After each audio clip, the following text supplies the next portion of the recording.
सुजाता ने अपनी मर्जी से शादी की थी। माता पिता ने बहुत समझाया था, सुजाता, देव का परिवार बहुत बड़ा है, दो भाई हैं, भाभियां हैं, उनके साथ तुम्हारा गुजारा होना बड़ा मुश्किल होगा। माँ, मैं इन लोगों से मिल चुकी हूँ, वो लोग बहुत अच्छे हैं, तुम चिंता मत करो। सुजाता की शादी देव से हो गई। वो दुल्हन बनकर ससुराल आ गई। शुरू में तो सब ठीक था, पर जब उसे रसोई में खाना बनाने की जिम्मेदारी सौंपी गई तो उसकी हालत खस्ता हो गई। उसके घर में तो सिर्फ 3 लोगों का खाना ही बनता था, पर यहाँ भरा पूरा परिवार था। उसकी बनाई सब्जी देखकर एक दिन, भाभी, जरा एक रस्सी ले आना तो। रस्सी क्या करोगे? कमर में बांधकर इस सब्जी में डुबकी लगाऊं तो शायद एक आध पनीर और मटर मिल जाए। उसकी बात सुनकर सब ठटकर हंस पड़े। सुजाता रोती हुई अपने कमरे में चली गई। तभी, आज तो पूरा भारत का नक्शा बना दिया है, सिर्फ लंका को बख्श दिया गया है। दाल इतनी पतली क्यों है? सुजाता रोज रोज के ताने से दुखी हो जाती तो घर के पिंजरे में बंद तोते मिट्ठू के पास जाकर उसे अपना दुखड़ा सुनाती। वो उसे खाना पानी देती और आंसू बहाती रहती। एक दिन, सुजाता, हमारी शादी को 2 साल हो गए, अभी तक तुम्हारा मन खाना बनाने में नहीं लगा। भाभी लोग कितना अच्छा खाना बनाती थी। मैं अपनी तरफ से पूरी कोशिश करती हूँ, पर तुम लोगों को रोज कुछ ना कुछ कमी मिल ही जाती है। तुम तो हमेशा सबके साथ मिलकर मेरा मजाक उड़ाते हो, कभी मेरा साथ ही नहीं देते। देखो, मैं खाने से समझौता नहीं कर सकता। सुजाता चुपचाप रसोई में गई और खाना बनाने लगी। खाने की टेबल पर, ओफो सुजाता, दाल में नमक नहीं डाला क्या? इतना सुनते ही देव ने उठकर सुजाता के गलों पर थप्पड़ लगा दिया। सुजाता बिलबिला उठी। वो अपने कमरे में जाकर रोने लगी। तभी बरामदे में लटका पिंजरे में कैद, आज खाना नहीं दोगी क्या? मुझे भूखा ही मार दोगी क्या? सुजाता तुरंत उठी और तोते का पिंजरा खोल दिया। मिट्ठू, जा, मैंने तुझे आजाद कर दिया। मैं तो इस घर में कैद हूँ ही, तू तो अपना जीवन जी ले। मिट्ठू पंख फड़फड़ाते हुए उसके कंधे पर आकर बैठ गया। तुम्हारा बहुत बहुत धन्यवाद। अपना ध्यान रखना, मैं चलता हूँ। इतना अपमान सहने के बाद सुजाता वहाँ से चली जाना चाहती थी, पर उसके पास इतने पैसे ही नहीं थे। तभी, सुजाता, जरा चाय बना दो। मैं यहाँ नहीं रहना चाहती हूँ, तुम मुझे मेरे मायके पहुँचा दो। सुजाता, अगर तुम जाओगी तो ये याद रख लेना, इस घर के दरवाजे तुम्हारे लिए हमेशा के लिए बंद हो जाएंगे। तुम इसी तरह अत्याचार करते रहो और मैं कहीं जाऊं भी नहीं। ज्यादा जबान चलाने की जरूरत नहीं है, जल्दी जाओ चाय बनाओ। सुजाता जाकर चाय बनाने लगी। रो रो कर आंखें लाल हो गई थी। एक मिट्ठू ही था जिससे अपने दिल की बातें कर लिया करती थी, अब वो भी चला गया। मुझे न जाने कब इस कैद से छुटकारा मिलेगा। कई दिन बीत गए थे। सुजाता अपनी जिंदगी बोझ की तरह जीने को मजबूर थी। तभी एक दिन, सुजाता, मेरे कुछ दोस्त आने वाले हैं, आज शाही पनीर और कुछ अच्छा खाना बना लेना। सुजाता के हाथ पैर फूल गए। पनीर निकालकर रसोई की खिड़की के पास खड़ी थी कि तभी उसने देखा कि मिट्ठू खिड़की के पास आया। मुझे बहुत भूख लगी है, कुछ खिला दो। लो, खा लो। नहीं नहीं, मुझे तुम्हारे हाथ में रखे हुए पूरे पनीर में से ही खाना है। लो, तुम भी अपनी मनमानी कर लो। मिट्ठू ने थोड़ा सा पनीर खाया और उड़ गया। सुजाता ने पूरा खाना बनाया। जब सबने शाही पनीर खाया तो बहुत तारीफ की। सबके जाने के बाद, सुजाता, आज तो पनीर बहुत स्वादिष्ट बना है, आज तो तुम्हारे हाथ में जादू आ गया है। सुजाता को तुरंत मिट्ठू की याद आ गई, पर वो कुछ बोली नहीं। अब तो रोज ही मिट्ठू आता और सुजाता अपने हाथ की सब्जी उसके सामने बढ़ा देती। वो थोड़ा सा खाकर उड़ जाता और सब्जी की सभी लोग प्रशंसा करते। उसके घर में उसकी इज्जत बढ़ गई थी। एक दिन, सुजाता, सचमुच तुमने कोई जादू सीख लिया है क्या? सुजाता ने उसे सारी बात बताई। तब, सुजाता, क्यों ना हम लोग शाही पनीर लोगों को बेचना शुरू कर दें? हाँ ठीक है, मिट्टू तो रोज ही आता है। कुछ ही दिनों में उन्होंने शाही पनीर की सब्जी बनाकर बड़े बड़े रेस्टोरेंट्स में सप्लाई करना शुरू कर दिया। डिमांड बढ़ने लगी, घर में खूब पैसे आने लगे। सुजाता की स्थिति अब घर में मालकिन की हो गई थी। 3-4 साल बीत गए थे। एक दिन अच्छा होता कि मिट्ठू हमारे साथ ही रहता, और भी बहुत सारी चीजें उसे छुट्टी करवा कर बना सकती थी और अपना बिजनेस बढ़ा सकती थी। तब हम और भी अमीर हो जाते। दूसरे दिन मिट्ठू जैसे ही आया, सुजाता ने उसे पिंजरे में बंद कर दिया। मुझे कैद मत करो। लेकिन सुजाता के मन में लालच आ गया था। मिट्ठू को कैद करने के बाद ही धीरे धीरे उनके खाने का स्वाद बिगड़ता चला गया और उनको आने वाले ऑर्डर कैंसिल होने लगे। एक दिन, मिट्ठू क्या बात है? पहले तो तुम्हारे झूठा करने से सारी चीजों का स्वाद बढ़ जाता था, लेकिन अब ऐसा नहीं होता है। हमें बिजनेस में बहुत घाटा हो रहा है। सुजाता, मैं ज्यादा कुछ तो नहीं जानता, लेकिन जब तुमने मुझे आजाद कर दिया था तब मैं उड़ते उड़ते ऋषि के आश्रम में पहुंच गया था। उन्होंने मुझे तप करना सिखाया। दिन भर मुझे सिर्फ 2 बूंद पानी मिलता था। उसकी वजह से मेरे अंदर कुछ जादुई शक्ति आ गई थी। लेकिन जब से तुमने मुझे इस पिंजरे में कैद कर लिया है, मैं ऋषि के पास जा ही नहीं सकता और धीरे धीरे वो जादुई शक्तियाँ खत्म होती जा रही है। तुम मुझे आजाद कर दो, मैं शायद फिर से ऋषि के आश्रम में पहुंचकर पुनः अपनी खोई हुई शक्तियाँ वापस पा जाऊंगा। अब तो तुम्हारे पास बहुत पैसा है और तुमने बहुत कुछ बनाना भी सीख लिया है। तुम कोशिश करो कि तुम्हें किसी के सहारे की जरूरत ना पड़े। सुजाता को तुरंत अपनी भूल का एहसास हो गया। मिट्ठू, मैं तुम्हें आज ही आजाद कर देती हूँ। तुम जाओ, मेरी चिंता मत करो। अब जैसा भी होगा अपने आप अपना खाना बनाने की कोशिश करूंगी। सुजाता ने उसे पिंजरा खोलकर आजाद कर दिया। मिट्ठू चला गया और आजाद होकर खुशी खुशी आश्रम में चला गया। अब वो जब भी आता, सुजाता उसे थोड़ा सा खाना दे देती, लेकिन अब जब भी कुछ बनाती अपने आप बनाती। उसके खाने में फिर से वही स्वाद आ गया था और अब उनका काम चल पड़ा था। वो लोग बहुत खुश थे। बहुत पुरानी बात है। हंसनगर गांव में एक सुधा नाम की औरत रहती थी। सुधा बहुत ही गरीब थी और ईंट के भट्टे पर ईंट ढोने का काम करती थी। उसका एक बेटा था जिसका नाम चिंटू था।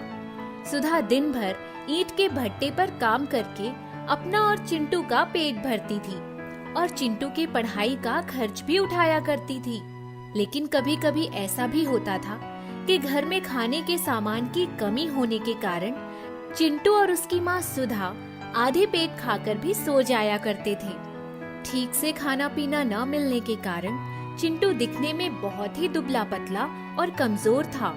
जब चिंटू अपने स्कूल में पढ़ाई करने के लिए जाता तो उसके दोस्त उसे सताने लगते थे।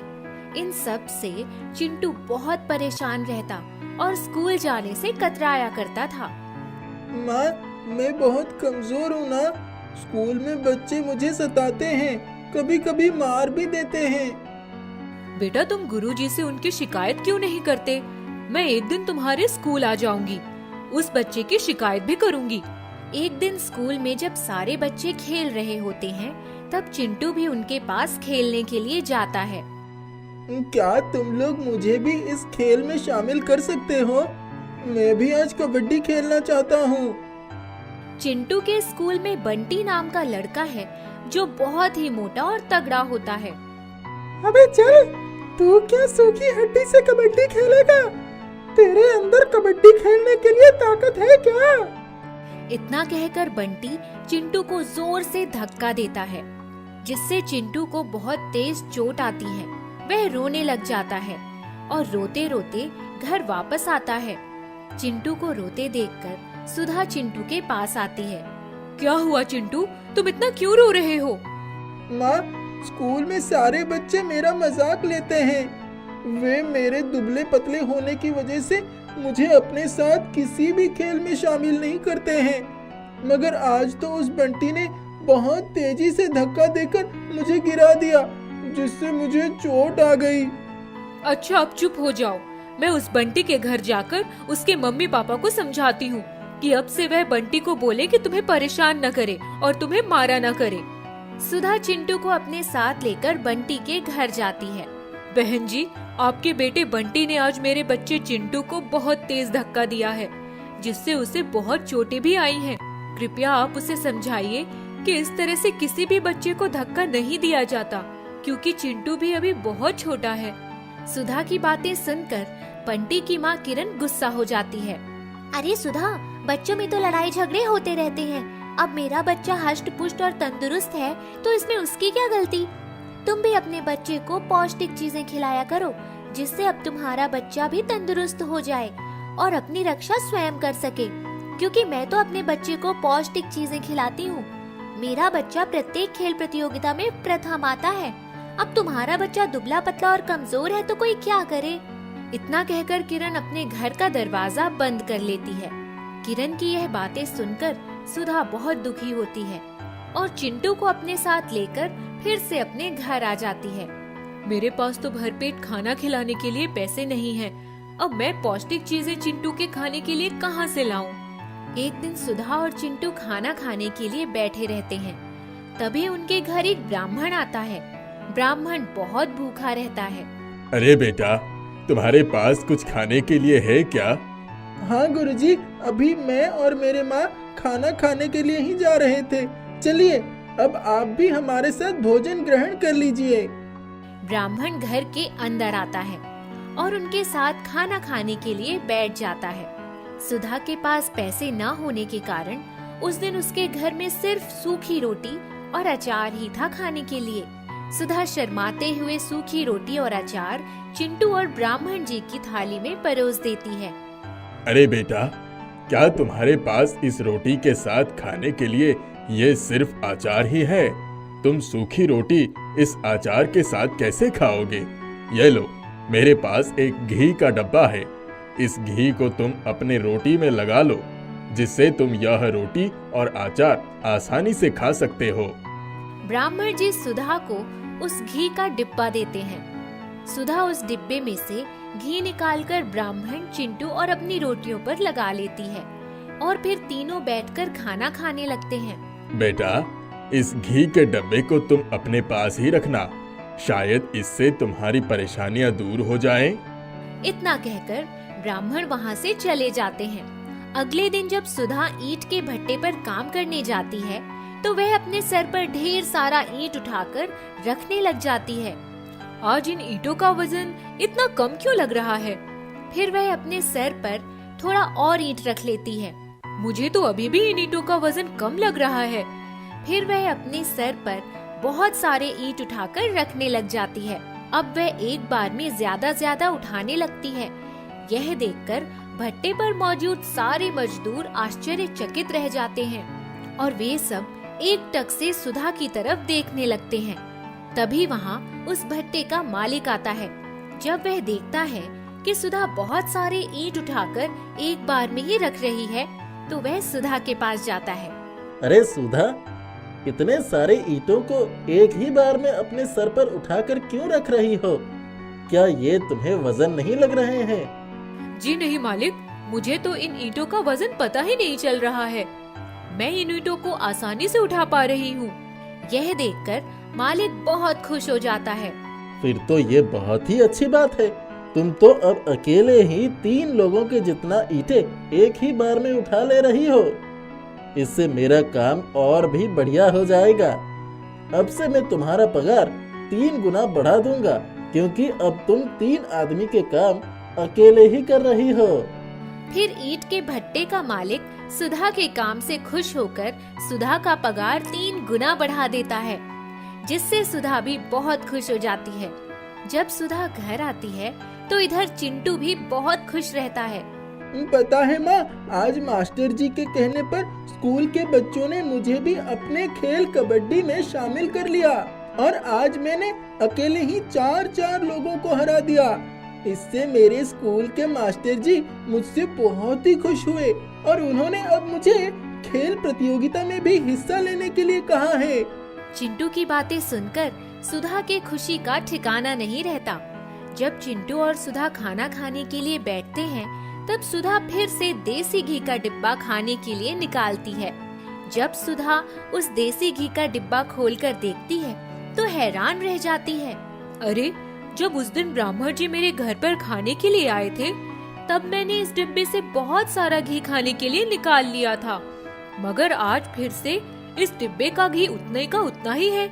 ऐसा कैसे हो सकता है? इस डिब्बे का घी तो खत्म ही नहीं हो रहा। कहीं यह सब ब्राह्मण जी के आशीर्वाद की वजह से तो नहीं हो रहा। लगता है उस दिन ब्राह्मण जी ने मेरी गरीबी को देखकर मुझे जादुई देसी घी दिया है। कुछ ही दिनों में चिंटू उस जादुई देसी घी को खाकर हष्ट पुष्ट और तंदुरुस्त हो जाता है और वह अपने स्कूल की प्रतियोगिता में प्रथम आता है। अब उसके स्कूल के बच्चे भी उसके साथ सही से पेश आते हैं। इधर सुधा ईंट के भट्टे का काम छोड़कर घर में घी बनाने का काम शुरू करती है। उस जादुई घी के चमत्कार से बहुत सारा घी तैयार होने लगता है। वह घी का अच्छा व्यापार करने लगती है। इससे उनकी सारी गरीबी दूर हो जाती है। वह अपने लिए एक अच्छा सा घर भी बनवाती है और घर में खाने के लिए अच्छी अच्छी चीजें लाने लगती है। फिर सुधा और चिंटू खुशी खुशी रहने लग जाते हैं।